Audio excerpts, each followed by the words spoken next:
लोकसभा चुनाव और महाकुंभ के बीच तमाम तरह के बड़े बड़े बयान पोस्टर वार पहले भी सामने आ चुके हैं। इसी बीच अभी हाल ही में डिम्पल यादव ने अयोध्या की मिल्कीपुर सीट पर रोड शो कर अयोध्या प्रसाद के बेटे अजीत प्रसाद के समर्थन में जमकर जन सलाब जुटा लिया।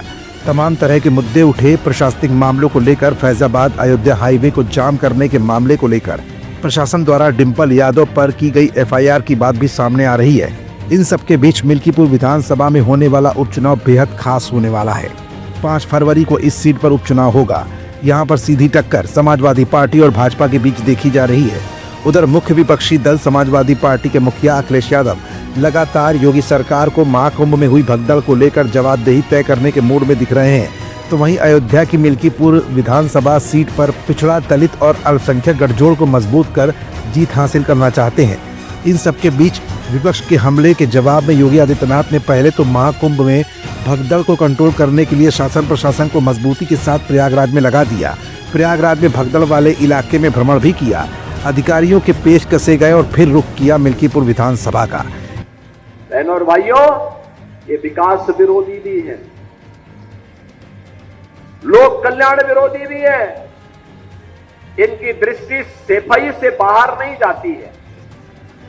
इस सफाई के बाहर नहीं सोच सकते।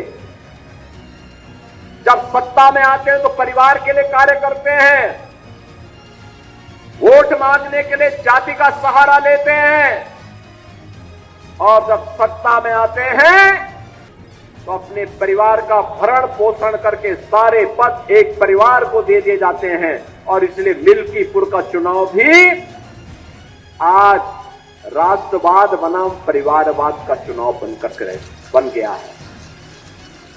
एक तरफ भारतीय जनता पार्टी और एनडीए का प्रत्याशी के रूप में श्री चंद्रभान पासवान राष्ट्रवादी कार्यकर्ताओं के साथ उनके नेतृत्व में प्रत्याशी बनकर के आपके बीच में है, और दूसरी तरफ समाजवादी पार्टी का परिवारवाद का नमूना, जिनका नाम भूमाफिया के नाम पर भी आता है, जिसका नाम हर प्रकार की अनैतिक और अराजक गतिविधियों में आता है, यह भी इस चुनावी मैदान में आपके सामने है।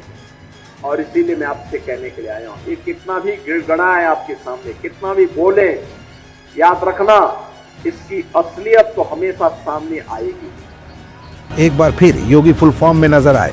आखिरकार मिल्कीपुर विधानसभा उपचुनाव से पहले योगी की ये जनसभा क्यों काफी अहम मानी जा रही है?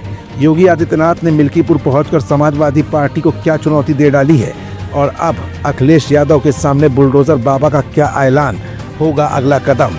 और मिल्कीपुर पहुंचकर योगी आदित्यनाथ ने किसे गाजी कहा और किसे पाजी?